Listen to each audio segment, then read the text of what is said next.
तो हेलो दोस्तों, स्वागत करता हूँ एक नए वीडियो पर। आज जो वीडियो होने वाली है आज की, वो संविधान की प्रस्तावना पर होगी ना। संविधान की प्रस्तावना से जितने भी प्रश्न फंसने वाले हैं वो यहाँ आपको देखने को मिल जाएगा, ठीक है। और आप वीडियो के साथ अंत तक बने रहेंगे और देखेंगे कि आपके कितने प्रश्न सही होते हैं ना। तो पहला प्रश्न जो है वो देखिए, कहता है कि भारतीय संविधान की प्रस्तावना में हम भारत के लोग से क्या तात्पर्य है, ठीक है। तो पहला जो ऑप्शन है, ऑप्शन नंबर फर्स्ट देखते हैं कि केवल संसद के सदस्य से भारतीय नागरिकों की संप्रभुता। तो देखिए बी नंबर ऑप्शन जो है वो सही होगा। भारतीय नागरिकों की संप्रभुता, राज्य के अधिकारी नहीं और संविधान सभा के सदस्य नहीं, ठीक है। हम भारत के लोग, देखिए हम भारत के लोग ये शब्द जो है वो दर्शाता है, मतलब कि संविधान के शक्ति का स्रोत है हम भारत के लोग, है ना।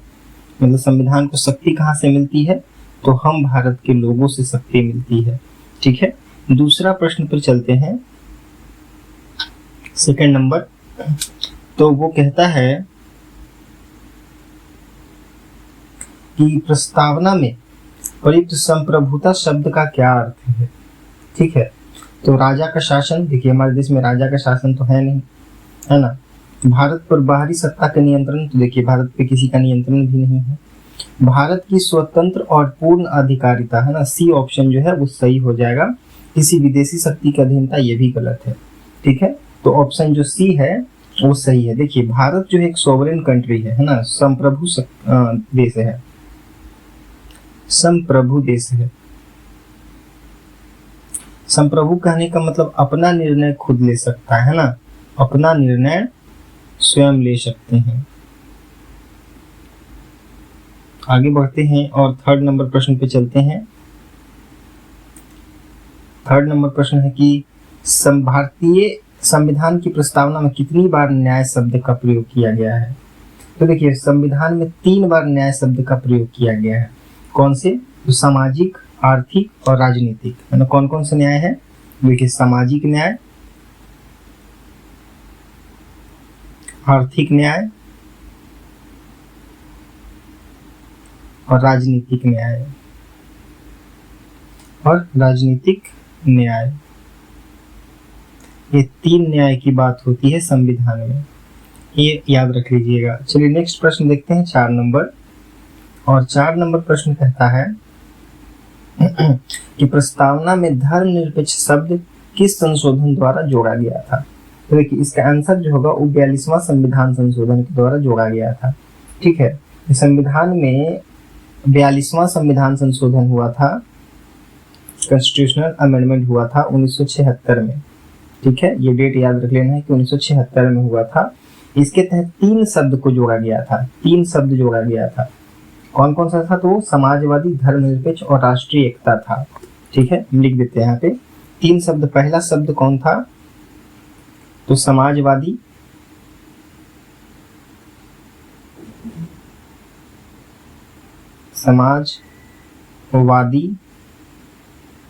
धर्मनिरपेक्ष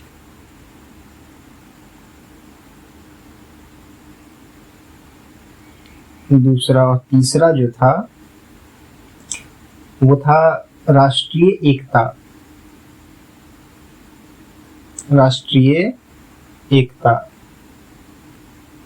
है ना।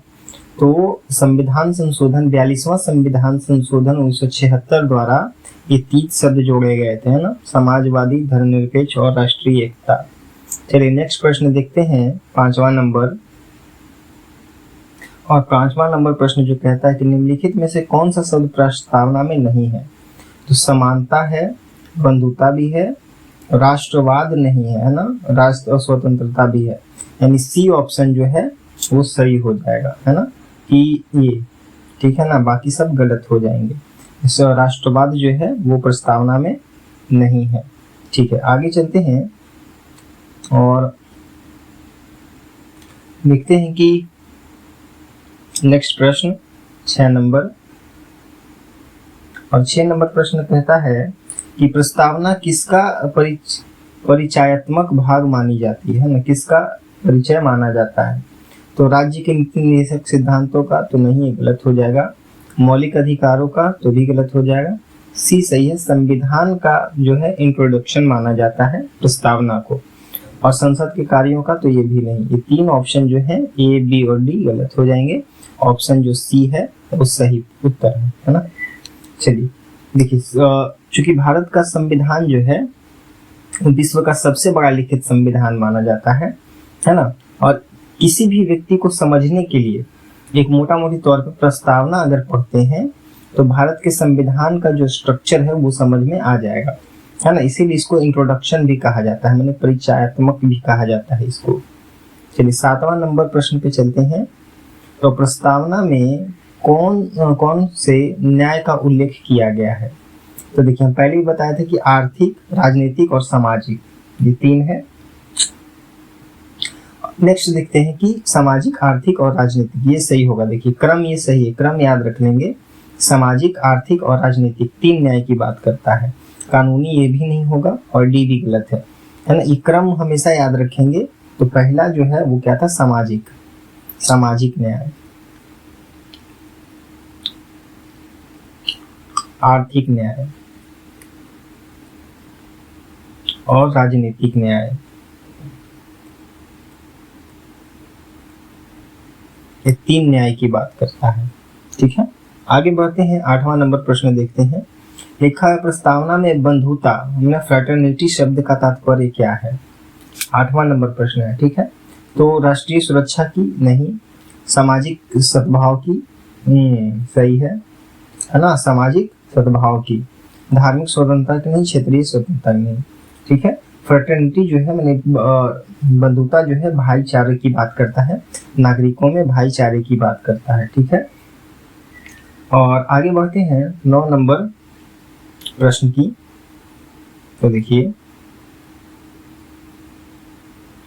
9 नंबर बात कहता है कि प्रस्तावना संविधान का अभिन्न अंग है, यह निर्णय किस केस में दिया गया था? ठीक है, तो सबसे पहला ही केस हो जाएगा केशवानंद भारती केस, ठीक है।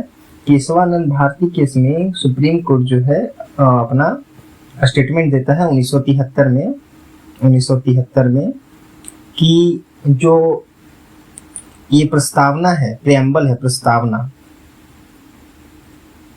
वो संविधान का अभिन्न अंग है ना, अभिन्न अंग है। ये केस याद रख लेंगे, केशवानंद भारती बनाम केरल राज्य का केस था, है ना। और 1973 में ये सुप्रीम कोर्ट के द्वारा स्टेटमेंट दिया गया कि प्रस्तावना जो है वो संविधान का अभिन्न अंग है, ठीक है। नेक्स्ट क्वेश्चन पे चलते हैं और 10वां नंबर प्रश्न देखते हैं। तो 10वां नंबर प्रश्न ऐसा है कि भारत को किस प्रकार का गणराज्य बताया गया है? ठीक है, भारत को किस प्रकार का गणराज्य बताया गया है? तो राजशाही नहीं, धार्मिक गणराज्य बिल्कुल नहीं, पूंजीवादी गणराज्य भी नहीं, सी ऑप्शन जो है वो सही हो जाएगा, है ना। समाजवादी धर्मनिरपेक्ष गणराज्य बताया गया है संविधान को, हमारे भारत देश को। चलिए नेक्स्ट चलते हैं, 11 नंबर प्रश्न को देखते हैं। कहता हम भारत के लोग, ये शब्द किस सिद्धांत को प्रतिबिंबित करता है? ठीक है, तो सबसे पहला ही आंसर जो हो जाएगा वो सही है कि लोकतंत्र को दिखाता है, साम्यवाद को नहीं, जनसत्ता को नहीं, न्यायपालिका की स्वतंत्रता को नहीं, है ना। लोकतंत्र को दिखाता है और पहले पर ही लिखा हुआ है प्रस्तावना अगर पढ़ेंगे कि हम भारत के लोग, है ना। हम भारत के लोग का मतलब कि भारत के संविधान को जो शक्ति मिलती है वो हम भारत के लोगों के द्वारा मिलती है ना। 12 नंबर प्रश्न देखते हैं और 12 नंबर प्रश्न जो है वो कहता है कि प्रस्तावना में शामिल लोकतंत्रात्मक गणराज्य का क्या अभिप्राय है? ठीक है, तो इसका ऑप्शन जो है राष्ट्रपति द्वारा शासित सरकार बिल्कुल नहीं, प्रधानमंत्री द्वारा शासित सरकार ये भी नहीं, और जनता द्वारा निर्वाचित सरकार। जी हाँ, हमारे देश में जो सरकार है वो जनता के द्वारा चुनी जाती है, निर्वाचित होती है। तो तीसरा प्रश्न ऑप्शन जो है वो सही हो जाएगा, बाकी ए, बी और डी ऑप्शन जो है वो गलत हो जाएगा, ठीक है। यहाँ वंशानुगत भी नहीं चलता है, जनता के द्वारा चुना जाता है। 13 नंबर प्रश्न पे चलते हैं। तो देखिए प्रस्तावना में उल्लेखित समानता किस प्रकार की समानता को संदर्भित करता है। ठीक है, 13 नंबर प्रश्न है। तो इसका आंसर जो होगा वो देखिए, सामाजिक और धार्मिक समानता बिल्कुल नहीं, राजनीतिक और धार्मिक समानता ये भी गलत है, विधि के समक्ष समानता और अवसर की समानता, तीसरा नंबर जो है वो ऑप्शन जो सही होगा, आय की समानता भी नहीं, वो गलत हो जाएगा, है ना। आगे बढ़ते हैं कि हमारा संविधान जो है वो आर्टिकल 14 से लेके 18 तक, है ना, ये सुनिश्चित करता है कानून के समक्ष समानता और अवसर की समानता को सुनिश्चित करता है। चलिए आगे बढ़ते हैं, 14 नंबर प्रश्न देखते हैं। और 14 नंबर प्रश्न कहता है कि 42वें संविधान संशोधन द्वारा प्रस्तावना में कौन से 3 शब्द जोड़े गए थे। इससे पहले एक प्रश्न में ही हम बताए थे कि 3 शब्द जोड़े गए थे, है ना, और तीनों शब्द जो हैं वो समाजवादी, धर्मनिरपेक्ष और अखंडता, ये 3 शब्द जो है क्रमबद्ध याद रखने का है। तो बी ऑप्शन जो है वो सही है, बाकी वो सब जो है वो गलत है। आगे बढ़ते हैं, और ये जोड़ा गया था 42वां संविधान संशोधन 1976 के तहत, है ना, 1976 के तहत। 15 नंबर प्रश्न देखते हैं, प्रस्तावना में उल्लेखित राष्ट्रीय एकता और अखंडता किस मूल्य से संबंधित है। ठीक है, 15 नंबर प्रश्न। तो इस समानता से नहीं, स्वतंत्रता से नहीं, बंधुता से है, धर्मनिरपेक्षता से भी नहीं। तो सी नंबर प्रश्न जो है वो सही हो जाता है। चलिए आगे बढ़ते हैं, 16 नंबर प्रश्न जो है, आप अंत में कमेंट करेंगे कि आपके कितने प्रश्न जो है सही हुए हैं इनमें से, है ना। देखें 16, प्रस्तावना को संविधान का परिचय पत्र कहा गया था, यह कथन किसका है। ठीक है, 16 नंबर प्रश्न है। तो सबसे पहला जो ऑप्शन है डॉक्टर राजेंद्र प्रसाद, ये तो बिल्कुल नहीं, डॉक्टर भीमराव अंबेडकर नहीं, ये जो है A.N. पालकी वाला, इन्होंने कहा था कि प्रस्तावना जो है संविधान का परिचय पत्र है ना, N.A. पालकी वाला। चलिए 17 नंबर प्रश्न देखते हैं, प्रस्तावना का पहला मसौदा कब अपनाया गया था। ठीक है, 17 नंबर प्रश्न। तो इसका जो सही उत्तर है 22 जनवरी 1947 को अपनाया गया था। देखिए, विश्व का सबसे पहला जो प्रस्तावना को अपनाने वाला देश है वो अमेरिका है ना, अमेरिका, और यहीं से सारे देश जो हैं अडॉप्ट किए हैं प्रस्तावना को। ठीक है, और भारत में जो है 22 जनवरी 1947 को जो है प्रस्तावना का जो मसौदा है उसको अपनाया गया था अपने संविधान। 18 नंबर प्रश्न देखते हैं, और 18 नंबर प्रश्न है जो कहता है प्रस्तावना के स्रोत किस दस्तावेज से लिए गए हैं। तो अमेरिका के संविधान से लिए गए हैं, अभी हमने बताया है ना, अमेरिका के संविधान से लिया गया है। चलिए आगे बढ़ते हैं, बी नंबर जो ऑप्शन सही हो जाएगा। 19 नंबर प्रश्न देखते हैं कि संविधान की प्रस्तावना को बदला जा सकता है या नहीं, यह किस अनुच्छेद द्वारा तय होता है।